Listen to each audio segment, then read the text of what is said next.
किसी भी परीक्षा में गाइडेंस का बहुत महत्व होता है। अभी जैसे शिक्षक भर्ती की परीक्षा आ रही है और इसमें गाइडेंस आपको किसी गुरु से भी मिल सकता है, किसी दोस्त से भी मिल सकता है, या कोई अन्य माध्यम से भी आप ज्ञान प्राप्त कर सकते हैं। और गाइडेंस किसी अनुभवी व्यक्ति से मिले तो बहुत ही ज़्यादा महत्वपूर्ण होता है। आज ऐसे ही व्यक्ति हमारे साथ हैं, दीपक वर्मा सर। 2019 के शिक्षक भर्ती में सर ने टॉप रैंक अर्जित किया था। इसके अलावा 2019 में ही असिस्टेंट प्रोफेसर भर्ती में भी इतिहास विषय में सर का टॉप रैंक रहा। इसके पहले सर पीएससी के द्वारा सहायक जेलर के पद पर भी चयनित हुए थे। सर के पास 11 वर्षों का अनुभव है टीचिंग से रिलेटेड। तो अभी जो 10 जून को परीक्षा होने वाली है, इसमें दीपक सर के द्वारा जो भी आपके लिए इनपुट दिए जाएंगे बहुत ही महत्वपूर्ण होंगे, और ये 21 दिन में किस तरह से आप अपनी अच्छे से तैयारी कर सकते हैं, इस पर ज़्यादा वेटेज होगा। तो आज आप दीपक सर के द्वारा दिए जाने वाले ज्ञान का पूरा लाभ उठाइए। Thank you. लीजिए सर, मैं आपको माइक हैंड ओवर करता हूँ। Thank you sir.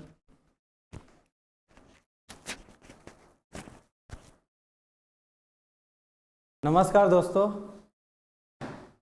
विश्वास है कि आप सभी अपने पढ़ाई को पूरे एंजॉय कर रहे होंगे। और ये लास्ट जो 20 दिन होते हैं बहुत ही क्रूशल होते हैं, और मैं ये मान के चल रहा हूँ कि आप लोग बहुत ही सकारात्मक तरीके से अभी 8 से 10 घंटा अपने पढ़ाई को दे रहे हैं, क्योंकि शिक्षक भर्ती परीक्षा 10 जून को तय की गई है। और इसी में चूँकि मैं पिछले में सेलेक्ट रहा हूँ, पहला स्थान भी था, तो एक मेरा नैतिक उसमें जिम्मेदारी भी है कि मैं आप लोग को अपने कुछ एक्सपीरियंस शेयर करूं कि कैसे आप इस व्यापम की परीक्षा में आप अपना बेहतरीन परफॉर्मेंस दे सके। तो किसी परीक्षा का एक सबसे बड़ा बैकबोन होता है कि उसके सिलेबस और प्रीवियस ईयर के क्वेश्चन पेपर। इन दोनों चीज़ों के आधार पे यदि आप तैयारी करते हैं तो आप निश्चित रूप से सही दिशा में जा रहे हैं। व्यापम के वेबसाइट से ये सिलेबस निकाले हुए हैं। 150 अंक इसमें तय किया गया है। बाल विकास एवं शिक्षा शास्त्र पे है 30, और वैसे ही हिंदी पे 25, इंग्लिश पे 25, गणित और विज्ञान पे 30, सामाजिक अध्ययन पर 10, कंप्यूटर पे 10 और सामान्य ज्ञान पे 10। तो इस प्रकार से 150 अंक का हमारे पास सिलेबस है। इस सिलेबस के अकॉर्डिंग मैंने जो प्लान तैयार किया है कि 22 दिन में आप अगर 8 से 10 घंटा सीरियसली पढ़ रहे हैं तो आप जो हमने स्कोर तय किया है कि 101 अंक मिनिमम आपको अचीव करना है। और इतना बहुत सफिशिएंट है आपके सिलेक्शन के लिए, या ये मान के चलिए आप टॉप 10 के लिए भी एकदम श्योर है, क्योंकि हम एक लक्ष्य को बड़ा रखना चाहिए और अपनी क्षमता से आगे रखना चाहिए कि जितना हम कर सके वो अचीव करना है। तो इसलिए हमने ये तय किया है। अब चूंकि मैं एक सिर्फ प्लान ही नहीं दे रहा हूँ, मैं अभी point wise, syllabus wise, question wise आपको इसके अचीव करने के लिए भी एक रास्ता दे रहा हूँ, जिस पे आप देखेंगे कि आप उस पर अगर काम करते हैं तो आप निश्चित रूप से अपने तैयारी में आप सफल रहेंगे, चयन में सफल रहेंगे। तो एक पिछला कट ऑफ को हम एक बार देख लेते हैं। हालांकि शिक्षक भर्ती परीक्षा में मेरिट जो है वो संभाग वाइज बनती है, लेकिन जब आपका वेरिफिकेशन होता है तो राज्य स्तर में एक साथ होता है। तो ये जो रैंक था राज्य स्तरीय था, तो उसके बाद जैसे 93 था मेरा, उसके बाद आप देखेंगे 85 में आप 7 लोग यहाँ पे आ गए। और उसके बाद जब आप देखेंगे कि लगभग जो 21 लोग हैं उनका मार्क्स 81 के आसपास ही फिनिश हो गए। तो इस प्रकार से बहुत कट ऑफ नहीं जाता। मतलब मैंने एक टीटी का भी अनुमान देखा है, टीटी 150 अंक का होता है और उसमें नेगेटिव मार्किंग नहीं होता, फिर भी किसी का 110 बहुत ही कम लोगों का आता है। अगर आप उसमें नेगेटिव घटाते हैं तो इस बार का मेरा एक अनुमान है कि इस बार का जो टॉपर होंगे आप लोगों के बीच से, आप में से ही, तो उनका मार्क्स ऐसे ही 100 के अप्रॉक्स रहेगा, और टॉप जो 15-20 लोग फिर वो 90 तक आ जाएगा। तो चलिए हम सीधे पॉइंट पे आते हैं। तो बाल विकास पे मेरा एक इसमें जोर है कि आप 23 अंक तक पहुंचने की कोशिश करें। और ये जो सिलेबस है डायरेक्टली सेंट्रल टीटी का सिलेबस है बाल विकास वाला, हर साल होता है सेंट्रल टीटी, और उसमें बहुत सारे आपको क्वेश्चन की वैरायटी मिल जाएगा। और उसके बाद है हिंदी, चूँकि हिंदी में जो ग्रामर के जो पोर्शन है बहुत टू द पॉइंट आता है, विलोम शब्द, पर्यायवाची, मुहावरे या कारक, संधि, समास, तो ये दोनों काफ़ी स्कोरिंग पोर्शन है। अगर आप इसी दोनों में स्कोर करते हैं ना तो आप इसी में 20 और 23 और 20 आप इसी में 43 स्कोर कर ले रहे हैं। उसके बाद आप जीएस में 30 हो जाते, 20 और 10 करके, इसमें से भी आप अगर 20 करते हैं तो आपका ऐसे ही आपका लगभग 63 मार्क्स हो गए।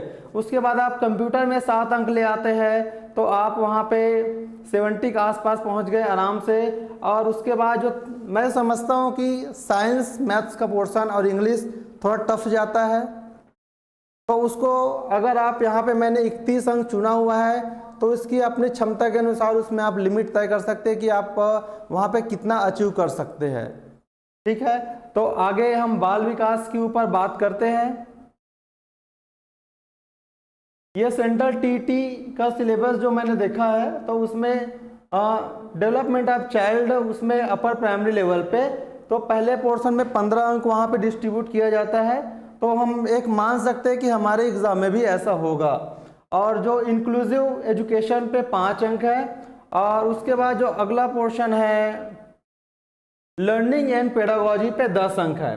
तो इन तीनों पोर्शन पे आप बिना बुक के अगर पढ़ रहे हैं तो आप गलत दिशा में जा रहे हैं। इस पे आप कोई अच्छे सेंट्रल टीटी के कोई पब्लिकेशन आप जरूर रखिएगा, क्योंकि 20 दिन है तो ऐसा नहीं कि आप बुक पढ़ना छोड़ दें या एक ही गाइड के भरोसे रहे ऑल इन वन वाला, तो आप इसमें बहुत नुकसान हो सकता है, क्योंकि ये आपका एक बड़ा स्कोरिंग पोर्शन है। आप जब इसके प्रीवियस ईयर एक बहुत बड़ा क्वेश्चन पेपर बहुत बड़ा आपको फ़ायदेमंद रहेगा।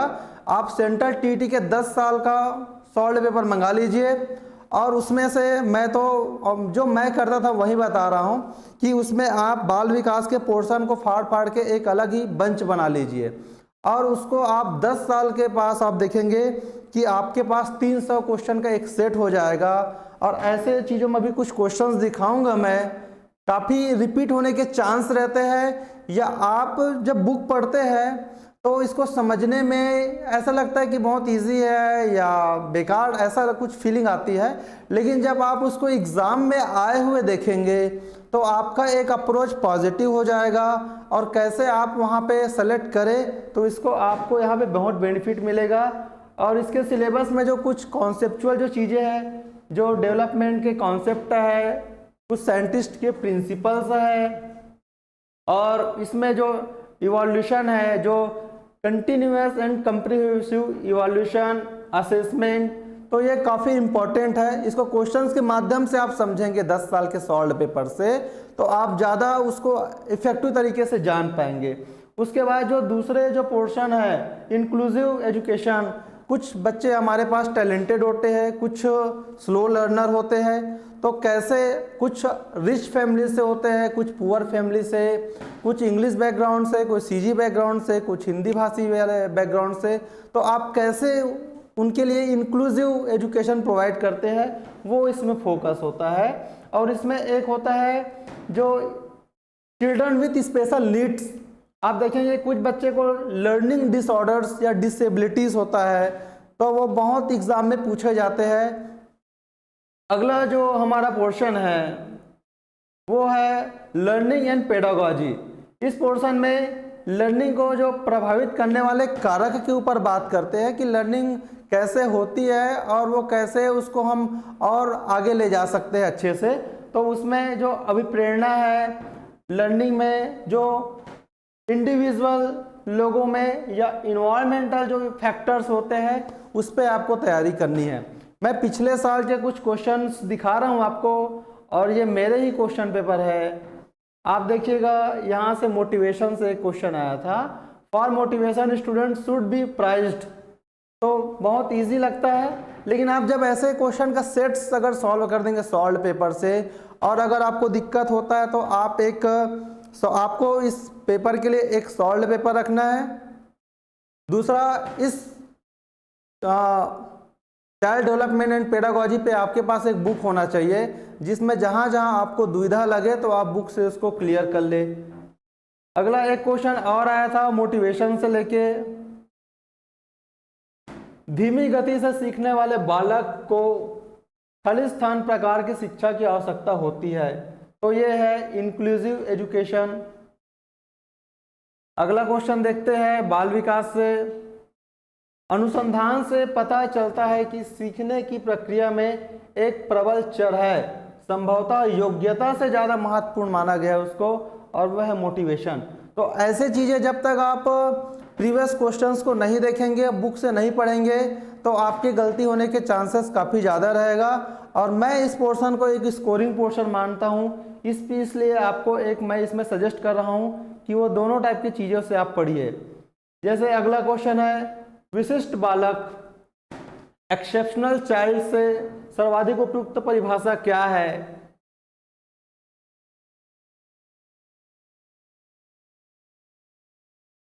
और कुछ उसमें लर्निंग मेथड्स के ऊपर भी बात होती है। जो हमारा इंटरव्यू टेक्निक है वो किस प्रकार से एक महत्वपूर्ण भाग है, तो आपके बिहेवियर टेक्निक्स में से वो आता है। तो ऐसे चीज़ें आप उसमें से कवर करते चलेंगे बुक से। आप एक बार जब कवर कर लेंगे, आप अगर 10 साल के क्वेश्चन पेपर लाए हो, आप 2 साल का भी कवर करेंगे ना, तो आपको आगे आप खुद ही सॉल्व करते चलेंगे। और जब उसको सॉल्व करेंगे आप लोग, तो एक ब्लैंक पेज से ढक के उसको आप उसके आंसर को खुद ही सोचिएगा, और उसको खुद ही आप उसमें आंसर अगर गलत होता है तो एक डिटेल बुक से उसका आंसर खुद से निकाल सकते हैं। ये इसमें कुछ वैज्ञानिकों के कथन भी हमको पूछा जाता है, वुडवर्थ, रॉस, एनास्टसी, पियाजे, कोलबर्ग, व्यागोटस्की। तो ऐसे कुछ उनके जो कोट्स है वो भी आप याद रखिएगा, ऐसे 2 आने की चांसेस होती है। अब ये बहुत ही महत्वपूर्ण चीज है, ये क्वेश्चन काफी इंपॉर्टेंट पोर्शन हो जाता है। ये सीखने की अक्षमता, लर्निंग डिसेबिलिटीज में जो मैथमेटिकल जो डिसऑर्डर है वो कौन सा है? तो ऐसे इसमें आपको क्या करना चाहिए? ये तो आंसर है हमारा डिसकैलकुलिया, लेकिन आपको जो ऑप्शन मिला हुआ है डिस्पैक्सिया, डिसलेक्सिया, डिस्फेसिया, इसको आप अपने कॉपी में आप नोट कर लीजिएगा इसका परिभाषा। और यकीन मानिए पिछले टाइम यहाँ से 3 क्वेश्चन आया था, इस बार भी क्वेश्चन आएगा। तो आप ऐसे चीज़ों को लिए एकदम क्लियर कट अपना आंसर रहे, इसमें कोई कंफ्यूजन की स्थिति नहीं होनी चाहिए। ये एक वैज्ञानिक का कथन को फिर से पूछा गया है। ये एक है CCE, continuous and comprehensive evolution. तो इसमें भी आपको CCE के बारे में एक अच्छा नॉलेज होना चाहिए, तभी आप इस टाइप से क्वेश्चन को क्लियर कर पाएंगे। ये उसी डेवलपमेंट डिसऑर्डर में एक क्वेश्चन पूछा गया है, ADHD, फिर से डिस्लेक्सिया, मानसिक मंदता और ऑटिस्टिक स्पेक्ट्रम विकार। तो उसी डिसऑर्डर में से ये क्वेश्चन बना है। एक और क्वेश्चन आया था, दिखा रहा हूं आपको मैं। ये आया है एक विशिष्ट अधिगम अक्षमता का उदाहरण है, फिर से वही मानसिक मंदता, डिसलेक्सिया, ADHD, ऑटिस्टिक स्पेक्ट्रम विकार। तो ऐसे जो इम्पोर्टेंट और हॉट टॉपिक्स है, आप सेंट्रल TET के 10 साल से निकालेंगे तो कई क्वेश्चन रिपीट भी होंगे आपको, या जो नए क्वेश्चन जो आएंगे उसके लिए आप बिल्कुल परफेक्ट हो जाएंगे अगर आप एक बुक रखेंगे और एक सॉल्व पेपर रखेंगे। तो ये दोनों चीज़ों पे मैं बार बार इसलिए फोकस कर रहा हूँ क्योंकि आपको यहाँ पे 30 अंक है, टॉप टॉपिक है ये, आप आराम से 25 तक भी इसमें अचीव कर सकते हैं। अगला जो एक इम्पॉर्टेंट पोर्शन है हमारा हिंदी, ये सेंट्रल TET से बिल्कुल भी मैच नहीं करता। ये हमारे व्यापम के जो वनडे एग्जाम्स होते हैं उसके अकॉर्डिंग ये सेट है। आप छात्रावास शिक्षा का पेपर होता है, पटवारी का, RI का, या जो लेबर ऑफिसर का एग्ज़ाम होता है, TET का एग्ज़ाम होता है, उन सब का जो सिलेबस है वो उसके अकॉर्डिंग है। तो इसमें एकदम क्लियर कट है, और ये भी बहुत स्कोरिंग पोर्शन है। आप किसी भी अच्छे जैसे कि लूसेंट या कोई भी और उस लेवल में जो अच्छे आपको इस चीज़ों को कवर कर ले, ऐसे बुक से इसकी तैयारी कीजिएगा। और एक एक पॉइंट पे फोकस कीजिएगा, कितने स्वर है, कितने व्यंजन है और अक्षर है, ध्वनि, वर्तनी, लिंग, वचन, काल, वाक्य, संधि, संधि विच्छेद, शब्द रूप, शब्द रचना, तत्सम, तद्भव, देशज, विदेशज, पर्यायवाची, विलोम, प्रत्यय, प्रत्यय से एक क्वेश्चन आया था लास्ट ईयर, शब्द शक्ति से भी एक क्वेश्चन आया था, 3 शब्द शक्ति होता है, आप लोग को पता होगा।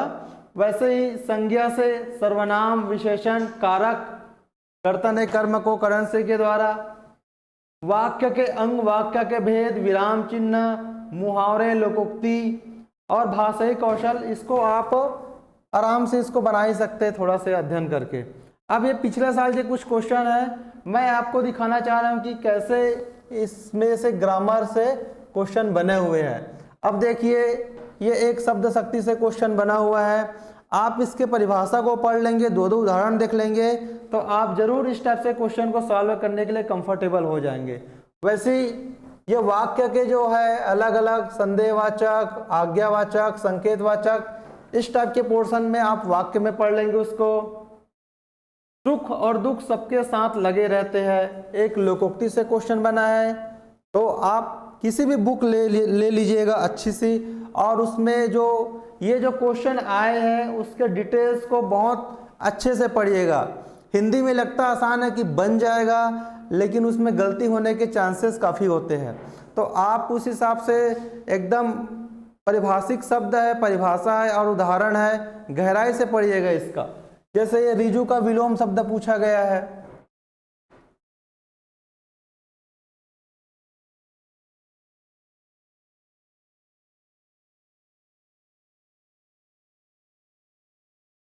आगे जब देखते हैं तो एक विराम चिन्ह से क्वेश्चन है, प्रत्यय से क्वेश्चन है। अब ये देखिए फारसी प्रत्यय, तो अगर इस टाइप से क्वेश्चन छोड़ने वाले हैं तो आपको ये भी पता चलना है कि आप किसको अटेम्प्ट करना है, किसको छोड़ना है, क्योंकि 4 ऑप्शन है। अगर आप एक ऑप्शन को भी काट नहीं पा रहे हैं तो उसको छोड़ देना चाहिए। वैसे ही वाक्य से ये क्वेश्चन आया हुआ है, क्रिया से एक क्वेश्चन आया हुआ है, ये प्राकृत सर्वनाम के प्रकार से क्वेश्चन है, कारक से एक क्वेश्चन है। तो ऐसे चीज़ों का आप बिल्कुल प्रैक्टिस कीजिएगा और उसको बार बार अध्ययन कीजिएगा, क्योंकि हिंदी और बाल विकास काफ़ी स्कोरिंग है। पूर्ण विराम से एक क्वेश्चन है, वाक्य के प्रकार से फिर से एक क्वेश्चन है, विशेषण हमारे सिलेबस में है, और जो विशेषण की विशेषता बताते हैं उसको बोलते हैं प्रविशेषण। जैसा रेड, लाल एक विशेषण है, तो यहाँ पे बोल दिया सिंदूरी, तो वो विशेषण के पोर्शन में ही आपको पढ़ने को मिल जाएगा। पूर्ण विराम के ऊपर इतना डिटेल से पूछ दिया गया है, तो इसलिए इसको हल्के में नहीं लेना है, ये काफ़ी स्कोरिंग है। ये है लोकोक्ति, मुहावरे में अर्थ पूछा गया है। अब एक महत्वपूर्ण चीज होती है, आपको यहाँ से 3 क्वेश्चन पूछा गया है एक पैसेज से। पैसेज सॉल्व करते हुए ध्यान दीजिएगा, पैसेज को आप कम से कम 2 बार तो पढ़िए, हो सके तो 3 बार, और पैसेज पढ़ने से पहले आप उससे क्वेश्चंस को पढ़ लीजिएगा। और जहाँ जहाँ आपको लगे, ये तो खुद मैंने ऐसे ही गोला लगाता था मैं, जो जो महत्वपूर्ण चीज इसमें आता है। अब क्वेश्चन पे जब देखेंगे, शांति के अभाव में मानव जाति का विकास संभव नहीं होगा, ऐसा क्यों कहा गया है, तो इसी में से समझ के आपको उसका आंसर निकालना है। तो ये बिल्कुल स्कोरिंग पोर्शन हो जाता है। इस कारण ये इसका शीर्षक चुनने के लिए, तो शीर्षक को आप तभी चुन पाएंगे जब आप उसको 2 बार अच्छे से पढ़ेंगे। तो पैसेज को बहुत केयरफुली सॉल्व कीजिएगा, और वो बहुत स्कोरिंग है। ये कुछ टेक्निक से आएगा। भाषा सीखने में बच्चा सबसे पहले क्या होता है, तो सबसे पहले लिसनिंग होगा, श्रवण है उनका आंसर, और ये पैसेज का ही है। चलिए, अब एक टेंशन वाला टॉपिक है इंग्लिश। टेंशन वाला इसलिए क्योंकि डायरेक्ट ग्रामर कहा नहीं गया है, और अधिकतर लोग इसको अवॉइड करना चाहते हैं।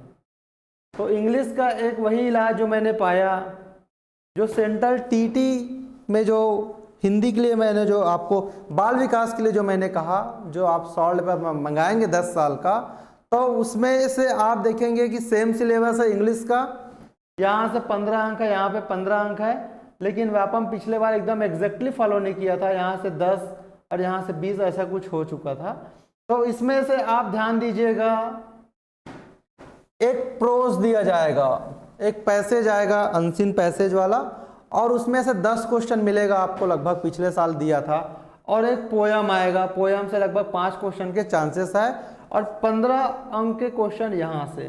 तो ये पोर्शन एक general teaching methods, language teaching methods से वहाँ पे क्वेश्चन आपको मिलेंगे, और इस प्रकार जो क्वेश्चन होते हैं उसको आपको सीधा फायदा मिलेगा सेंट्रल टीटी में जो जैसे क्वेश्चन आते हैं उससे।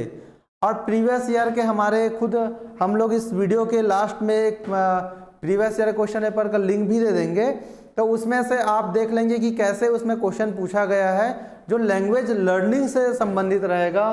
तो एक आप इंग्लिश का इसमें, अब यहाँ पे जो ग्रामर पूछा गया है पैसेज में ग्रामर, तो आपको पैसेज के भीतर से ही नाउन, प्रोनाउन, एडजेक्टिव या प्लूरल नंबर, इस टाइप से चीज आपको पैसेज में से ही छांटना पड़ेगा।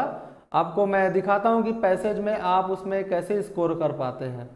तो ये जो पैसेज आया था पिछले बार 10 अंक का ही क्वेश्चन था पैसेज से, और देखिएगा ऐसे आप इंपॉर्टेंट चीज को अंडरलाइन करके उसमें विचार करके बनाइएगा।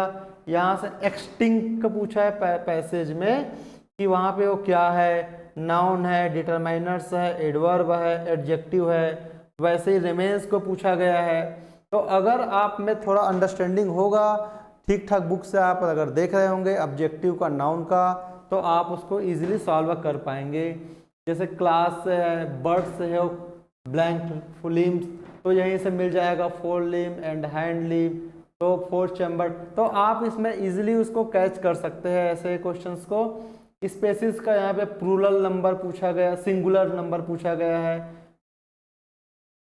और उसके बाद ये एक पोयम दिया गया है आपके लिए, इस पोयम से आपको आंसर, तो ये थोड़ा से एक क्लासिकल चीज होता है पोयम वाला, तो आप अगर कंफर्टेबल है तो इसको भी ट्राई कीजिएगा। और इसकी प्रैक्टिस का सबसे अच्छा साधन है प्रीवियस ईयर के क्वेश्चंस पेपर। और ये अब ये थोड़ा सा इजी चीज हो जाता है आपको, English language learning becomes easy when, बहुत सरल भाषा में लिखा गया है कि वो इंग्लिश पढ़ना कैसे इजी हो जाएगा। Input rich environment is provided to the learners, तो ऐसे एक अंडरस्टैंडिंग वाला ही क्वेश्चन आपको 10 से 12 मिलेगा, जिसमें कोई ग्रामर का खेल नहीं है। आप एक समझ के आधार पे इंग्लिश में 25 में से मात्र आपको 15 के लिए टारगेट करके भी आप आराम से उसमें अचीव कर सकते हैं।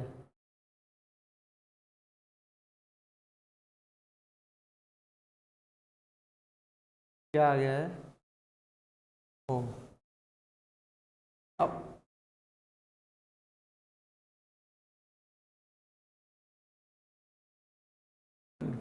ये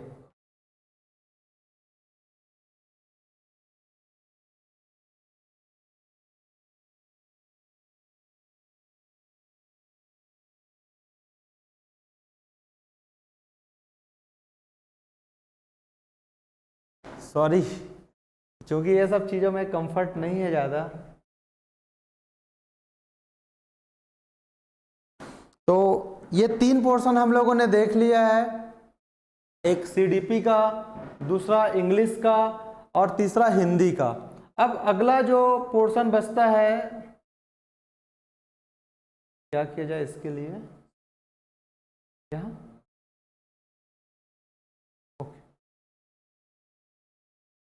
तो इंग्लिश का तो वही है कि आप प्रैक्टिस कीजिएगा पढ़ने का, और आप अगर इंग्लिश में कंफर्ट नहीं है तो आप अपना रास्ता दूसरे पोर्शन में स्ट्रॉन्ग करके, क्योंकि मैंने आपको 101 का टारगेट दिया है, अगर आप इंग्लिश में बिल्कुल भी कंफर्ट नहीं है तो आप उसको थोड़ा सा साइड भी करके 5 नंबर तक भी जा सकते हैं। देखिए, when you watch a movie, जब आप मूवी देखते हो विथ सबटाइटल्स के साथ, तो आप क्या सीखते हैं टीवी में, तो आप लिसनिंग सुनेंगे ही, और जो लिखेंगे लिखाता है उसको पढ़ेंगे। तो लिसनिंग एंड रीडिंग स्किल, तो ये चीज़ छोड़ने वाली नहीं है। थोड़ा से आप इसमें फोकस करेंगे, मेहनत करेंगे तो आराम से इस चीज़ को आप बना सकते हैं।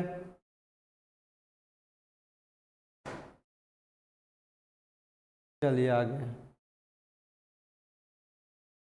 गणित और विज्ञान, ये 30 अंक का वेटेज है और इसमें से आप अगर, इसमें हमने टारगेट रखा है 101 के हिसाब से 16 अंकों का, 15 अंकों का।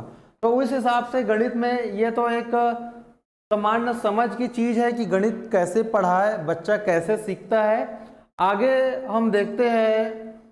अब ये डायरेक्ट हमारे पॉइंट टू पॉइंट, ये आपके घातांक और जो श्रेणी होते हैं।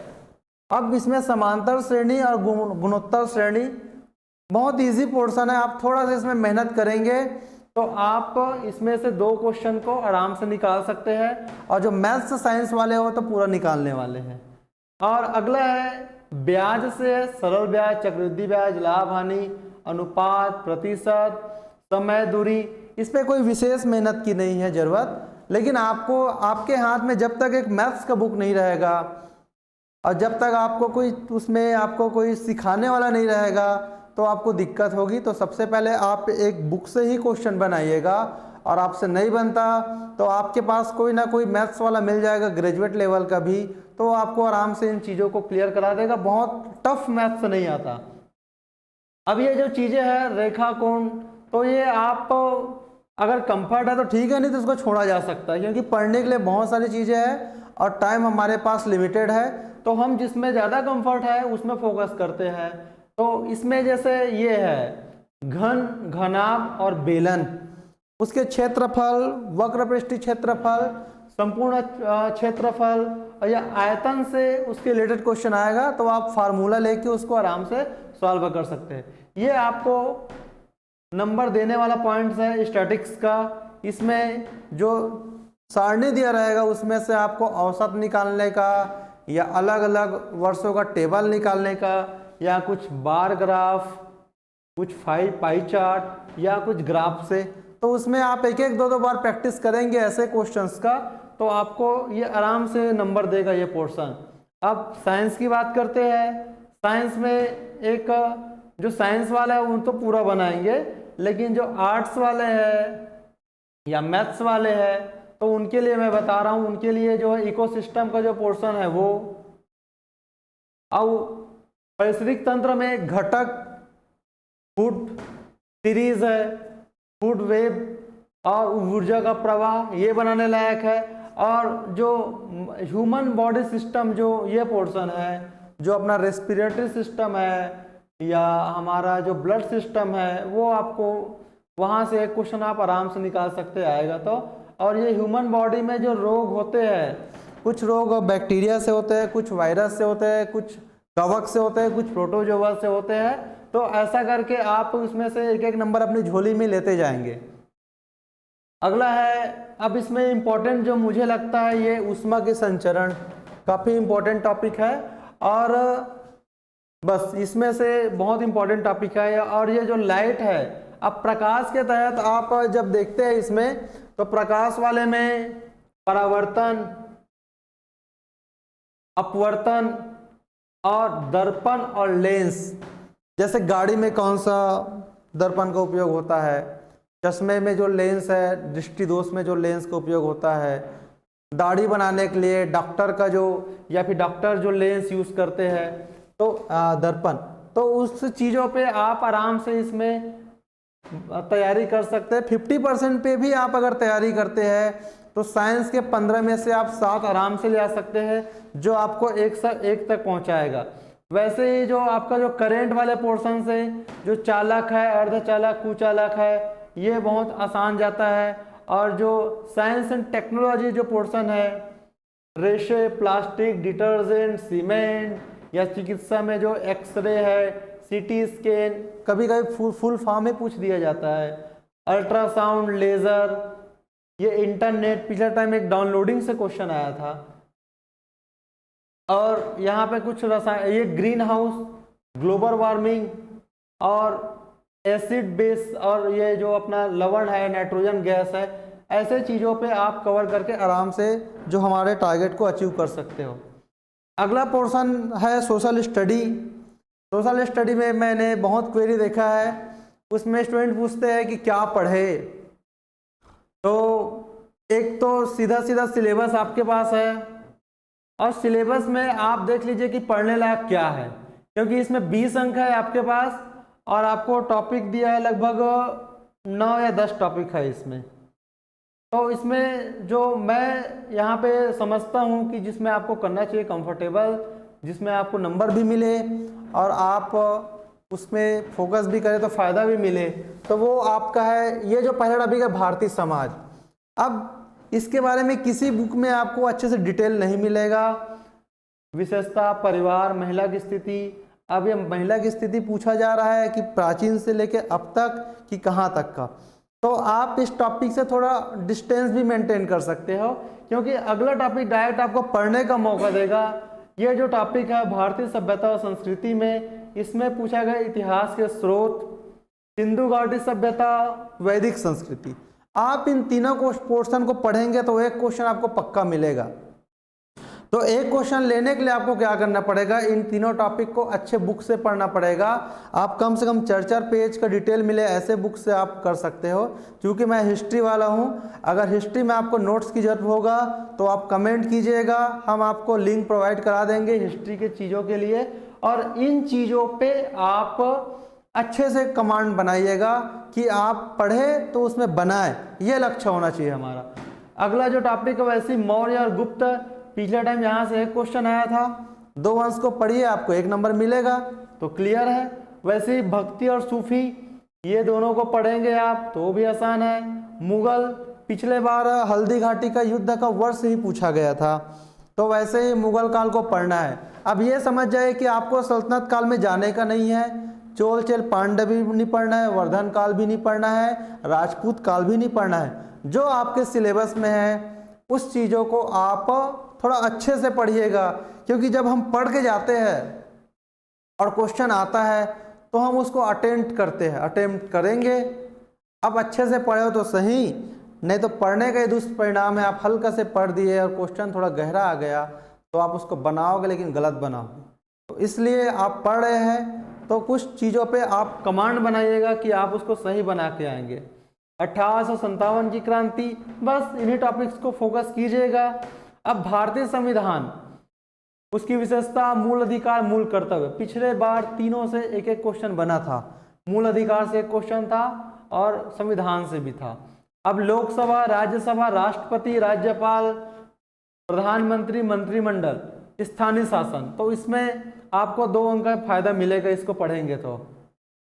अब पृथ्वी के प्रमुख घटक, तो एक तो ये एक प्रकार से जो सोलर सिस्टम टाइप के जो चीज़ों से दूर हट के अलग है, स्थल मंडल, जल मंडल, वायुमंडल, क्या क्या परसेंटेज है वो देख लीजिएगा।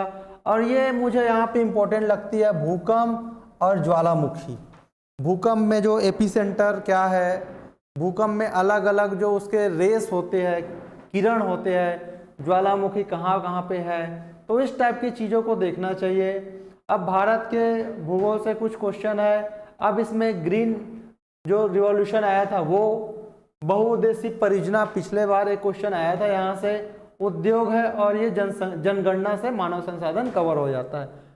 छत्तीसगढ़ पे मैं अलग से बात करूँगा, क्योंकि पिछले बार छत्तीसगढ़ से बहुत इजी क्वेश्चन आया थे और 10 में से 10 मैंने सही बनाए थे। तो आप छत्तीसगढ़ को ये मत सोचिएगा कि बहुत बड़ा पोर्शन है और कम क्वेश्चन आएगा, क्योंकि हमारे राज्य का पेपर है, पिछले बार 10 क्वेश्चन आया था, तो छत्तीसगढ़ को आप 10 में से 10 लेने का प्रयास कर सकते हैं। तो छत्तीसगढ़ में आप देखें तो उसमें भूगोल और संसाधन है, अब उसमें से भी आइडेंटिफाई कर दिया है, जल संरक्षण है, मिट्टी है, वन है, ऊर्जा है, खनिज है, कृषि, और इतिहास में व्यक्तित्व से क्वेश्चन आए थे पिछले बार भी, और संस्कृति, विरासत, त्योहार, हस्तकला, और एक संगीत भी आगे, पर्यटन से पिछले बार सीता लेखनी गुफा पूछा गया था। अब ये अंडरस्टैंडिंग से आप बना ही लेंगे इसको। अब एक महत्वपूर्ण चीज़ है सामान्य ज्ञान। अब सामान्य ज्ञान में ये है कि सभी लेवल पे बोल दिया गया कि 10वीं स्तर तक का, उसमें दिया है पॉलिटिकल साइंस का है, हिस्ट्री का है, इकोनॉमिक्स का है और साइंस का है। साइंस तो हम वहाँ तो पढ़ ही रहे साइंस वाले पोर्शन में, हिस्ट्री भी देख चुके हैं और पॉलिटिकल साइंस भी हो गया। बच गए इकोनॉमिक्स और भूगोल। भूगोल में आपको पिछले बार एक विश्व भूगोल से 3 क्वेश्चन दे दिया गया था, तो विश्व भूगोल का जो कुछ चीज़ों को आप अलग से किसी बुक, लूसेंट टाइप की बुक से भी पढ़ेंगे तो काम आपका बन सकता है। भारतीय अर्थव्यवस्था, विज्ञान का जो चीज़ है 10वीं तक का। अब एक बहुत बड़ा स्कोरिंग पोर्शन मिलेगा आपको। ये पिछले बार जो क्वेश्चन आया था, प्रेरी घास कहाँ पे है? यूएसए में है। भूगोल से मेरियाना ट्रेंच को लोकेट कर दिया था, पश्चिमी प्रशांत महासागर।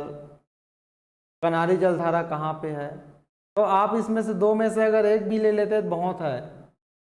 ये छत्तीसगढ़ का जो क्वेश्चन है कितना इजी आया था, एक बार एक कॉन्फिडेंस आ जाएगा आपको कि पढ़ना है और छोड़ना नहीं है।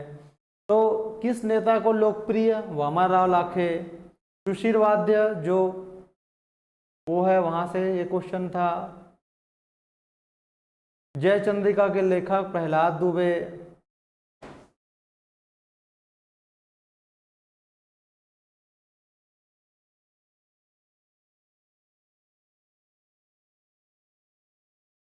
सीतालेखनी पहाड़, ये पर्यटन से है, तो पर्यटन से एक क्वेश्चन आपको दिख रहा है तो जरूर उसके टॉपिक्स को याद करिएगा। सूरजपुर में है सीतालेखनी की पहाड़ी। रतनपुर के गढ़ में कौन नहीं आता था? तो टेंगनागढ़, धमतरी रीजन पड़ता है। बाकी मारो, उपरोड़ा, लाफा ये तो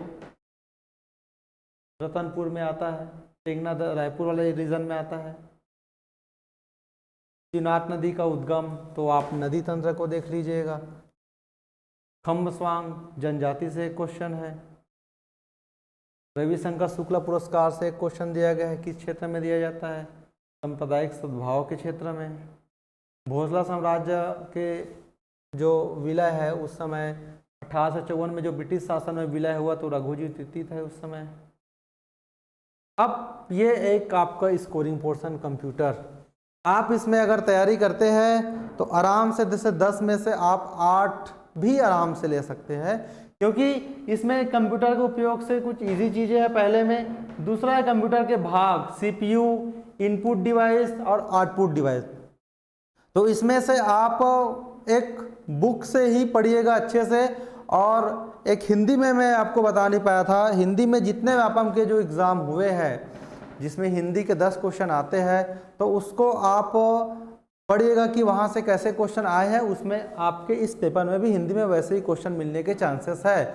वैसे ही कंप्यूटर में जो छात्र अधीक्षक का जो 2 पेपर हुआ है, या पटवारी RI, उन सब में भी कंप्यूटर के क्वेश्चन आते हैं। तो वहाँ से आप ऑब्जेक्टिव क्वेश्चन लीजिएगा।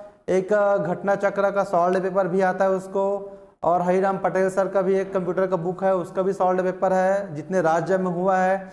तो उन सब का आप वहाँ पे लाभ ले सकते हैं। ऑपरेटिंग सिस्टम पे है, कार्यालय के लिए माइक्रोसॉफ्ट के यूज़, एक्सेल, पावर पॉइंट के ऊपर, ईमेल के बारे में है, कौन कौन से मेल के साधन है, एंटीवायरस है, और आपका जो ब्राउज़र है, तो कम से कम आपको 10 एंटीवायरस का नाम पता होना चाहिए, 10 ब्राउज़र का नाम पता होना चाहिए।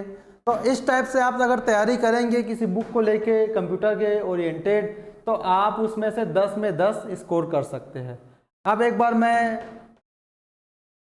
अब ये जो पिछले बार का क्वेश्चन आया था कंप्यूटर का, तो आसान भी नहीं है, लेकिन आप फोकस करेंगे तो आप इजीली अचीव कर सकते हैं। तो इस पेपर पे आप अपना एक टारगेट रखिएगा कि आपको मिनिमम 100 मार्क्स लाना है। और उसके फोकस का जो पॉइंट्स है, जो मैंने शुरू में कहा था आपको, हिंदी, बाल विकास, कंप्यूटर, GS और इंग्लिश के जो 10-12 क्वेश्चन बिल्कुल नहीं छोड़ना है। और आप मैथ साइंस में भी आप उसमें अचीव कर सकते हो। आप यकीन मानिए कि आप आराम से 100 तक पहुंच सकते हैं। और बिल्कुल आप अगर किसी काम में लगे होंगे तो उस काम को कुछ समय के लिए आप टाइट करके अपने तैयारी में फोकस कीजिए। और हमारी ओर से पूरा एडुकेन के टीम से आप सभी को शुभकामनाएं, और उम्मीद करते हैं कि यहीं से आप में से ही हमारा टॉपर निकलेगा। Okay, thank you.